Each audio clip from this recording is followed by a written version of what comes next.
बिस्मिल्लाहिर्रहमानिर्रहीम। अस्सलाम वालेकुम। इस लेक्चर में हम रेक्टिफिकेशन ऑफ एरर्स का क्वेश्चन नंबर 1 सॉल्व करेंगे।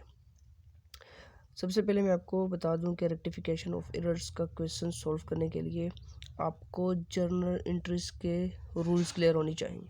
मतलब जर्नल एंट्री बनाते वक्त किस चीज़ को हमने डेबिट करना है और किस चीज़ को हमने क्रेडिट करना है। अगर ये आपको क्लियर होगा तो आप रेक्टिफिकेशन ऑफ एरर्स का क्वेश्चन सॉल्व कर पाएंगे।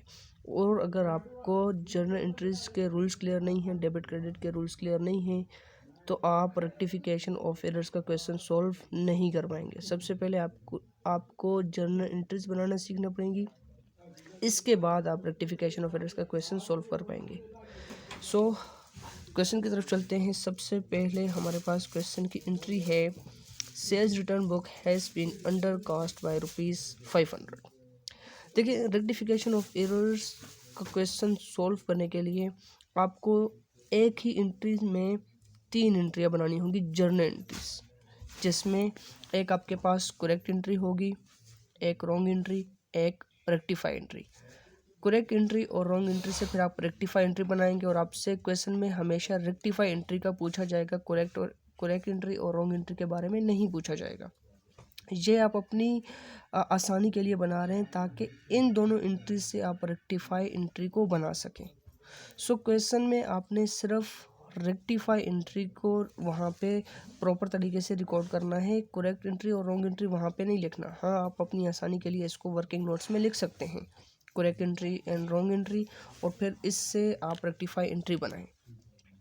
सो मैं आपसे कह रहा था कि जो भी एंट्री होगी उसका सबसे पहले आपने करेक्ट एंट्री बनानी है, फिर देखना है कि इसमें गलती क्या है, क्या गलती हुई है उसको रॉन्ग एंट्री में जो है तो लिखना है, और इसके बाद इन दोनों एंट्री से आपने रेक्टिफाई एंट्री बनानी है। अब देखें, जैसे हमारे पास फर्स्ट एंट्री है, sales return book has been undercast by ₹500, कि जो सेल्स रिटर्न बुक है वो 500 रुपये से कम लिखी गई है। तो सबसे पहले आपको पता होना चाहिए कि आपकी सेल्स रिटर्न की जर्नल एंट्री क्या होगी। अब अगर आपको ये क्लियर है तो आप क्वेश्चन को सॉल्व कर पाएंगे, वरना नहीं कर पाएंगे। तो जहाँ पे देखें, जब हमने सेल की, लेट सपोज हमने सेल की थी कैश बेसिस पे, तो हमारे पास जर्नल एंट्री है cash account to sales account. Cash asset है, इंक्रीज हुआ तो डेबिट, और सेल्स मींस गुड्स, बिजनेस का एसेट है, डिक्रीज हुई तो क्रेडिट। और जब गुड्स सेल करते हैं तो हम हमेशा उसके गुड्स के बदले सेल्स को क्रेडिट करते हैं। ये जर्नल एंट्री हुई हमारे पास। फिर जो हमने सेल्स की हैं, लेट सपोज जिस कस्टमर पे की वो हमारे पास वापस आया और मुझे कहा कि मुझे ये गुड्स नहीं चाहिए, आप वापस ले लें। तो मेरे पास एंट्री क्या होगी, जो सेल्स मैंने क्रेडिट की थी इनको फिर मैंने यहाँ पर डेबिट कर देना है सेल्स रिटर्न के नाम से, sales return account to cash account. ठीक है। अब यहाँ पर बताया क्या गया है कि sales return book has been undercast by ₹500, means 500 rupees से सेल्स रिटर्न बुक कम लिखी गई है। मीन्स सेल्स रिटर्न बुक का जब भी जिक्र आएगा, इट मीन्स दैट कि जो भी आप जर्नल एंट्री बना रहे हैं, चाहे वो सेल्स की बना रहे हैं या चाहे परचेजेस की, तो उस साइड पे आपने कम लिखा है। जैसे एग्जांपल ले लें हम कि यहाँ पर मैंने 500 रिकॉर्ड करना था सेल्स रिटर्न के सामने, लेकिन मैंने 500 गलती से रिकॉर्ड नहीं किया, सिर्फ कैश के सामने मैंने 500 रिकॉर्ड कर दिया, तो गलती हुई ना, रॉन्ग एंट्री हुई ना। सेम हमने यहाँ पर एंट्री करनी है। सबसे पहले मैंने देखना है कि करेक्ट एंट्री क्या बनेगी। तो करेक्ट एंट्री है मेरे पास sales return account to cash account 500। अब रॉन्ग एंट्री क्या है कि उसने सेल्स रिटर्न के सामने अमाउंट ज़ीरो की, ज़ीरो मीन्स के उसने लिखा ही नहीं, कुछ भी नहीं लिखा, टू कैश अकाउंट, लेकिन कैश के सामने उसने 500 रुपया रिकॉर्ड कर दिया। करेक्ट एंट्री भी बना दी मैंने, रॉन्ग भी बना दी। अब इससे हमने रेक्टिफाई एंट्री बनानी है। रेक्टिफाई एंट्री बनाने के लिए जैसे जैसे मैंने दोहराना है, इस तरह आपने भी दोहराना है, तो रेक्टिफाई एंट्री बनाना आसान हो जाएगी। आपने देखना है करेक्ट एंट्री में कि किससे डेबिट करना था, सेल्स रिटर्न को 500 रुपये के साथ। किसे डेबिट किया? सेल्स रिटर्न को ही किया, लेकिन इसकी अमाउंट नहीं रिकॉर्ड की। तो इसको ठीक करने के लिए जो डेबिट नहीं किया, जो डेबिट करना था, उसको यहाँ पे डेबिट कर देंगे। Sales return account 500। अब देखें किसे क्रेडिट करना था? कैश को क्रेडिट करना था 500 से, और कैश को ही क्रेडिट किया 500 से। तो जो एक दफ़ा क्रेडिट कर चुके हैं उसको हम दोबारा क्रेडिट नहीं करेंगे। तो क्रेडिट कैसे? तो कोई तो हमारे पास ऐसी चीज़ होगी जिसको हमने क्रेडिट करना है। तो जब हमारे पास यहाँ पर क्रेडिट ठीक हुआ तो इसकी जगह हमने क्रेडिट कर देना है सस्पेंस अकाउंट को 500 से। ठीक है। अब देखें यहाँ पर हमारे पास रेक्टिफाई एंट्री बनी, sales return account to suspense account. Clear?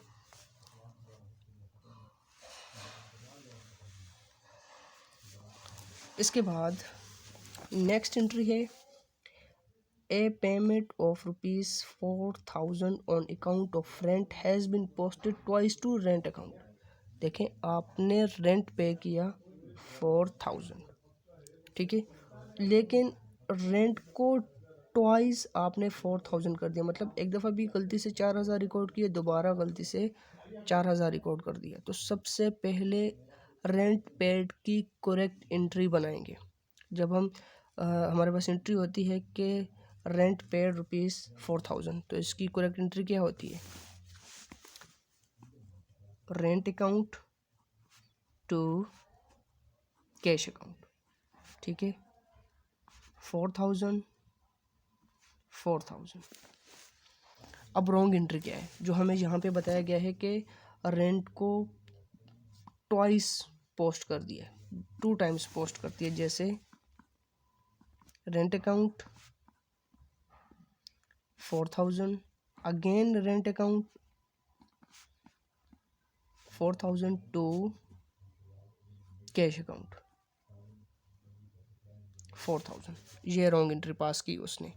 Entry इस तरह पास करनी थी, लेकिन इस तरह से पास की कि रेंट को 2 दफ़ा उसने डेबिट कर दी। अब देखिए हमारे पास debit and credit always equal होते हैं, लेकिन यहाँ पर हमारे पास 8000 बन रहा है, यहाँ पर 4000 बन रहा है।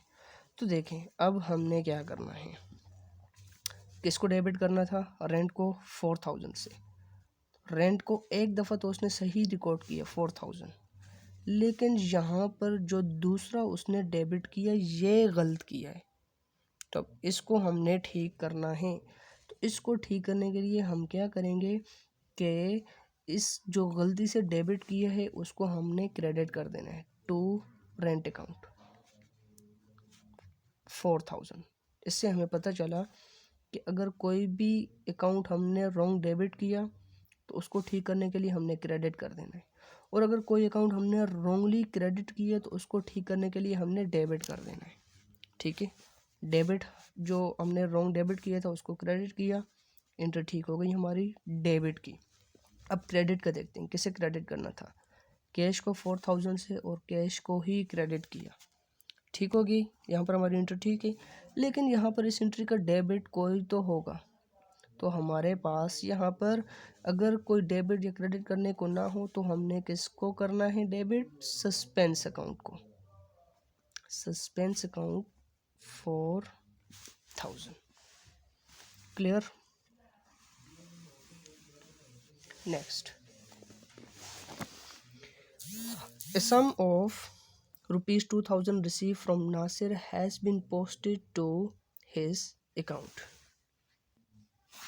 Sorry, not posted to his account. ठीक है, कि नासिर से 2000 रुपीज़ रिसीव किए। नासिर हमारा डेटर था, उससे पैसे लेने थे। अब उससे हमने 2000 रुपीज़ रिसीव कर लिए, लेकिन उसके अकाउंट मींस जो नासिर का अकाउंट है उसके सामने 2000 रुपीज़ रिकॉर्ड नहीं किए, तो रॉन्ग एंट्री हुई। सबसे पहले हमने करेक्ट एंट्री बनानी है। जैसे हम यहाँ पर एंट्री बनाएंगे कि सम ऑफ ₹2000 रिसीव फ्रॉम नासिर। यहाँ तक देखें तो हमारी करेक्ट एंट्री क्या बनती है? Nasir sorry cash account to Nasir account. Correct entry cash account to Nasir. Cash को डेबिट क्यों किया? एसेट है, इंक्रीज हुआ तो डेबिट। अमाउंट है 2000 to Nasir account. Nasir debtor था, डेटर डिक्रीज़ हुआ, एसेट है डिक्रीज़ हुआ तो क्रेडिट 2000। अब देखिए हमें बताया जा रहा है कि रॉन्ग एंट्री उसने क्या पास की कि कैश के सामने कैश अकाउंट 2000 उसने रिकॉर्ड कर दिया, लेकिन यहाँ पर has not been posted means के उसने नासिर के अकाउंट में एंट्री ही नहीं की, उसने सिर्फ कैश अकाउंट डेबिट किया और नासिर को क्रेडिट करना ही वो भूल गया। तो अब हम क्या करेंगे, यहाँ पर देखेंगे इन दोनों एंट्री से रेक्टिफाई एंट्री किस तरह बनती है। जैसे मैंने ऊपर कहा था सेम आपने भी कहना है। किसे डेबिट करना था, कैश को। किसे डेबिट किया, कैश को ही किया, डेबिट ठीक है हमारा। किसे क्रेडिट करना था, नासिर अकाउंट को। नासिर को क्रेडिट किया, यहाँ पे नहीं किया, तो हमने यहाँ पे नासिर को क्रेडिट कर देना है टू नासिर अकाउंट 2000। क्लियर। अब इसका हमारे पास ऑब्वियसली डेबिट भी होगा, तो डेबिट यहाँ पर करने के लिए कोई भी नहीं है, तो हमने डेबिट कर देना है सस्पेंस अकाउंट 2000।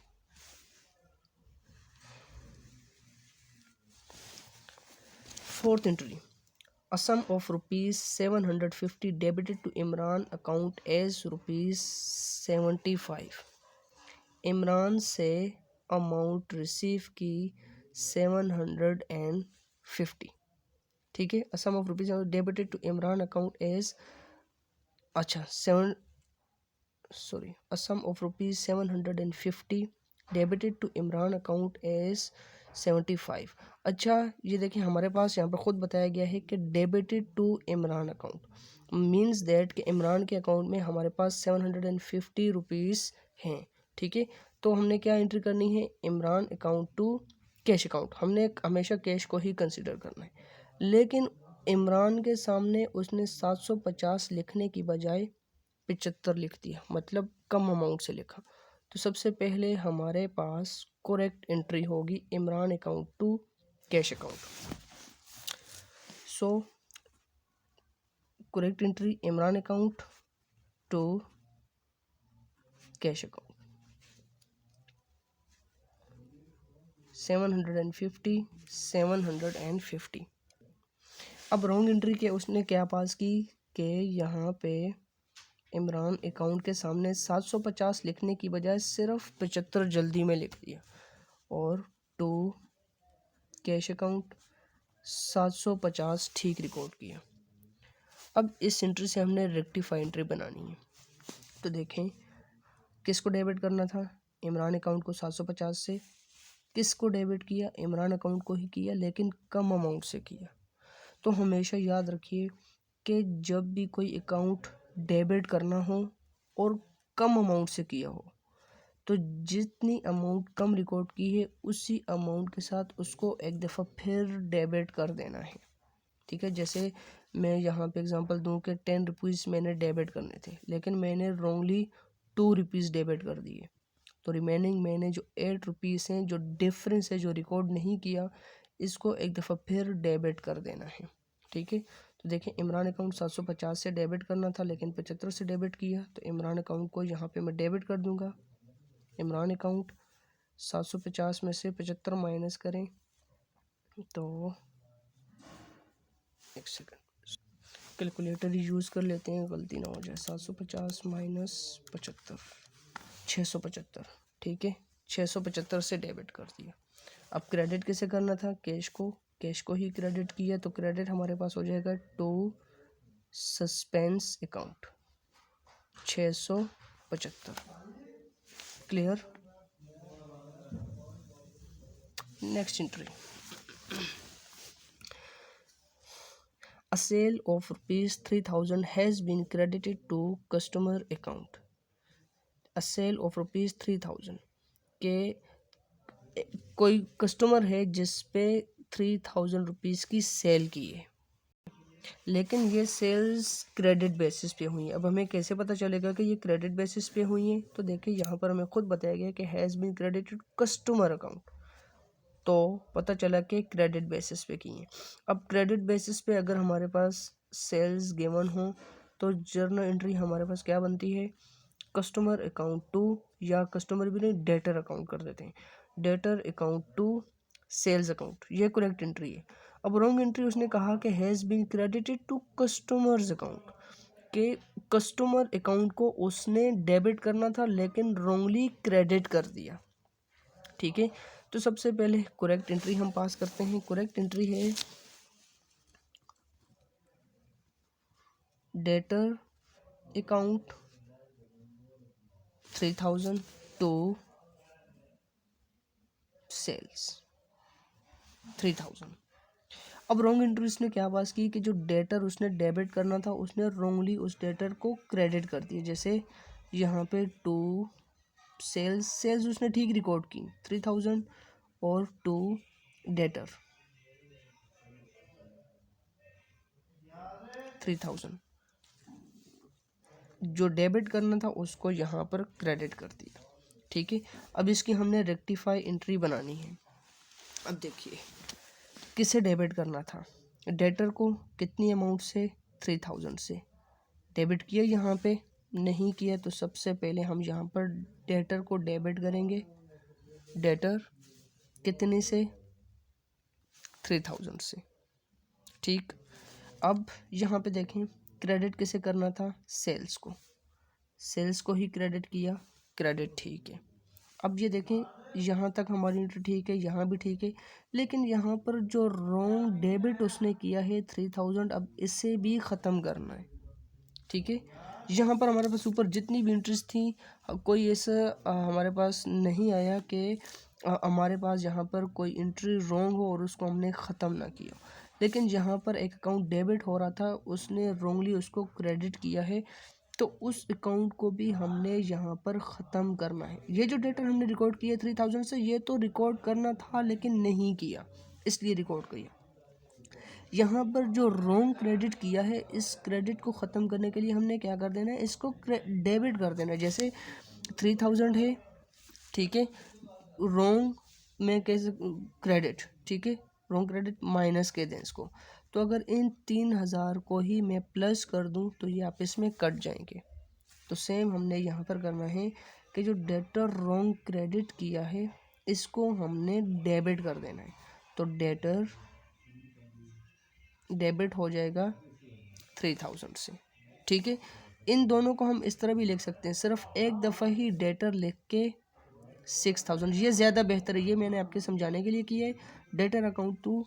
डेटर अकाउंट 6000 से इसी तरह रिकॉर्ड करें, यहाँ पर इस तरह से आपने रिकॉर्ड नहीं करना, ये आपके समझाने के लिए मैंने किया है।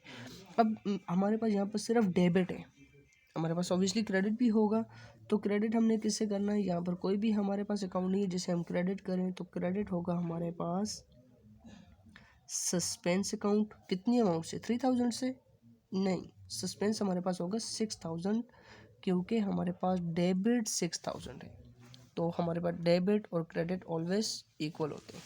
तो रेक्टिफिकेशन ऑफ एरर्स का क्वेश्चन नंबर 1 कंप्लीट हो गया है। Thanks for watching.